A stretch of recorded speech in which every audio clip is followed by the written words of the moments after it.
Hi, we're going to jump right in and take a look at some different PS90s.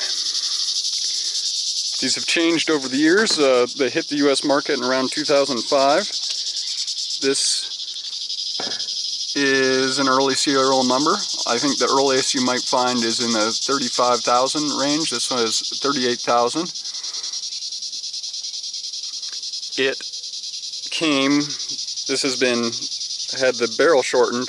It came with a longer barrel originally, which would have not had these grooves. Very early ones didn't have these two grooves cut right before the flash hider there. Moving along in time, here's a, what's that say? 61,000 numbered serial number.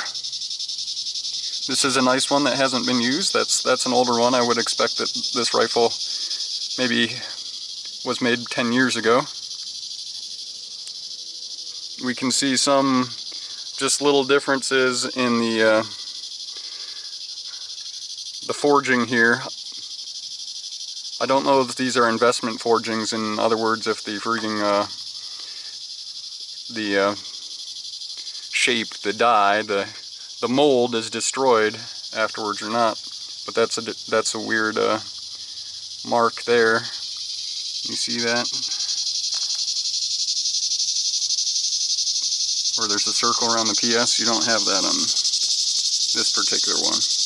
You notice a lot of differences in these. As we go up into time to modern ones here, there's a very distinct difference in this recessed area here. Perhaps that's to protect the serial number. And here we see this serial number is stamped, as are the serial numbers on these rifles. And looking at the other markings, we see, come on, focus, Fabrique National Herzl Belgium up here, and then lasered in FNH USA Fredericksburg VA for Virginia. And here we see yet another difference. The way this is, it says PS90 there, that's different than all the other examples. And yeah, looking at them, there's lots of differences. Here we have another one that's, you know, this is probably made 2019 or 20, and we'll notice something different here. It says Fabrique National Herzl Belgium, just like the others, but in this area it's lasered in an entirely different thing, FN, and underneath Columbia, South Carolina. I'm pretty sure this designates these rifles come in gray cardboard boxes, and I think they were imported, designated for law enforcement sales. They've found themselves on to the civilian market, and most of the rifles being sold right now seem to be from Columbia, South Carolina, and coming in the cardboard boxes as opposed to the blue boxes like these other rifles did. Another difference with these Columbia, South Carolina rifles is the serial number stamped here. This is a Fredericksburg, Virginia rifle. On going up here to the Columbia, South Carolina, presumably law enforcement, the serial number is not stamped. It's lasered in and then given a white paint down where it's lasered. Focus. There it is.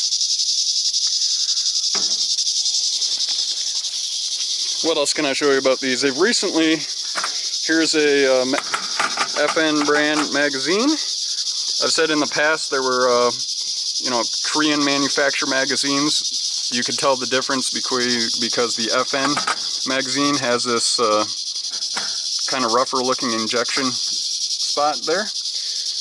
Well, there's new development with the mags. Now FN is making mags that look like this. You can see the difference with the, you know, their little dickhead shape there, where there wasn't before. And they're also now shipping them with this nice cover. So a newer style magazine, and an older style magazine there. There's a lot we could go into on these. You see these two PS90s have mounted what they call the black reticle sight. If you were to look through here, you see a neat black reticle that originally would have glowed at night because of tritium. These optics are now more than 10 years old, so the tritium's damn near dead. I imagine it can be replaced. That's not a job I've ever done. And funny thing about this, maybe I'm not going to really try, but if you were to put your finger right there, you can still see through. You're looking in there, you put your finger there, you can still see through the sight. Why? It's actually like kind of periscope down underneath. So it's actually seeing, let me get this, line it up here like this. Focus. So yeah, it's actually seeing out of that bottom window there, which is below your line of sight when you're actually looking into the back of the sight. And just see if we can get a view. So in the middle of our picture there, you can see the reticle. It just went away. Hold on, let me focus on something distant. There she is. A little more useful in real life than it is here. This one has a accessory. I don't know if these are still sold anymore, but well, it's not working. But it would make the T. It would give you like a German, you know, up post, and then the things coming in the side would glow by adjusting this rheostat here.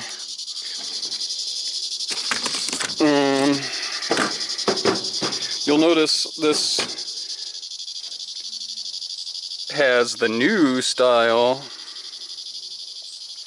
Hold on. This is a new style muzzle device on this SBR here. The older style was less birdcage style. It had some ports coming up on the top. That's a difference you'll encounter. While I'm on the subject of SBRing, everyone wants to SBR it and then put a suppressor on it. These are not a terrible suppressor host. It's a direct blowback. So when you use a suppressor, I mean, you're not getting the gases in your face or whatever, but it is throwing that bolt back a lot harder, damaging the trigger pack, and giving you more felt recoil. And it's just kind of silly anyways, because this is very fast, very lightweight round.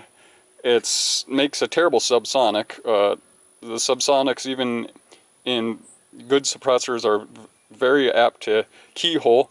Got terrible terminal ballistics because 55 grains is about the heaviest bullet you can use in this system.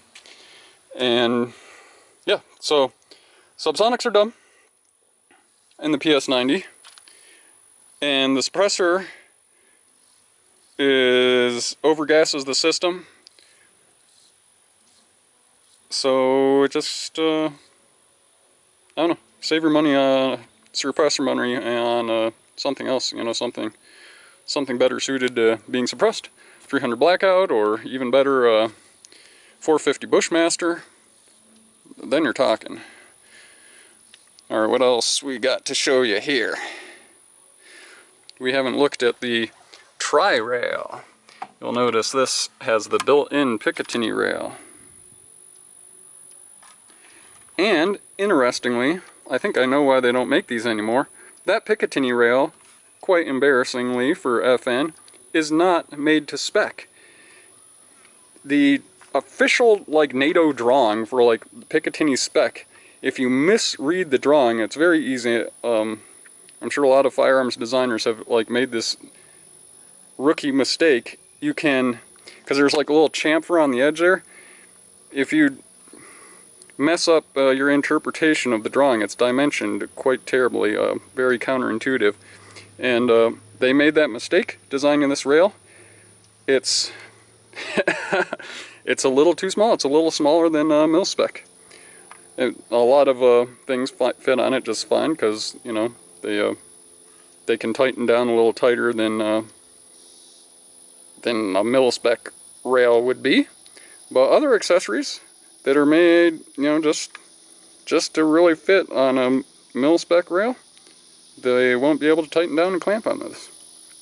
Just my thought, maybe that's why they don't make this sucker anymore. Maybe I'm totally off base with it wasn't designed right, maybe the forging just shrink and they have a hard time, you know, keeping that rail to spec, who knows. I don't. Oh, trigger packs, oh boy. Alright, there's a lot of talk, different generations. Gen 2 packs are very valuable because they have a black hammer. I think that should be the designation because there's not such a thing as a Gen 4, and Gen 1s are so incredibly rare. I've only, you know, I deal with these trigger packs, so they come into my shop every day, so I do trigger jobs on these, and I have in my entire life had my hands on one Gen 1. The Gen 1 is all black, and that's the only difference between it and anything else. It's all black and has the black hammer. Gen 2 would have a black hammer. Gen 3 has a gray hammer. There's no Gen 4. Some people say a Gen 4, this piece here is omitted, but there's not such a thing as a Gen 4. And so all we're really talking about is the black hammer, which Gen 2, like first couple years that PS90s were sold, they had a black hammer. And that's desirable. Right now, trigger packs with the black colored hammer are going for ridiculous prices. Right now being 2020, right before an election, the current prices on these, they're being sold every day on Gunbroker. The high bids generally top out around $2,200. Last I checked, that was like a month ago. It could be higher now. I had a customer yesterday tell me that a black hammer trigger pack is selling for more than $1,000, which is kind of crazy. But that's the way of it. If you have a slightly used PS90 and you want to know how used it is, you look here on the front of the trigger pack, because this sits into the ejection port area, and you'll see nicks from spent cases hitting. You can see them there. That's give you a good idea of how used the rifle is. Another trick, yeah, doing this all one-handed. Pardon me. This button here, that's the takedown button that allows you to take off the upper. That tends to get quite worn. I'll look at this very old, very, very beat up version, and you can see that button has lost pretty much all its finish. It's shiny. You also see wear in this area, the magazine being taken in and out. Sometimes the paint just, even without wear, sometimes the paint, like maybe this area isn't like degreased before they paint it. Sometimes the paint just peels off just sitting around, not even with any abuse. Oh, this isn't something you're likely to encounter, but this one has the laser. FN, for law enforcement and military, was offering lasers built into the stocks. Infrared or red. There was no green. Everyone wants green, but good green laser is hard to make and they don't work in cold weather. These were made by a company called LaserX in Australia. And they were also, they don't make them anymore just because the quality control on these was not good, and the laser lenses, which isn't this is like a cover, but inside there, the actual emitter, the lens that focuses the laser beam, those would, they were not affixed properly. They were glued in quite shoddily with like some Loctite type, you know, essentially like some super glue, which through recoil would just shake loose, and then you'd end up losing your laser beam. The dot of the laser turned into just a big fuzzy thing. This is the button that activates the laser. If I were to take this up, you have a inside here, in this area, take the upper off, and there's a switch, high, low, off setting for the laser.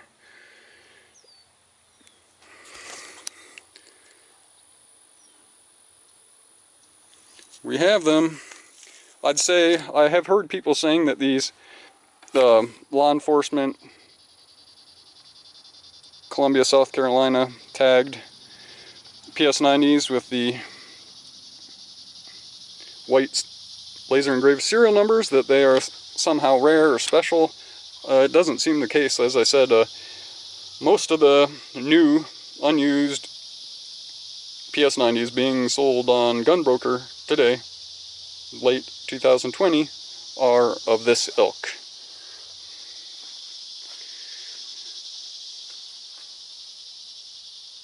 I hope this has been somewhat informative. Feel free to reach out to me with any questions.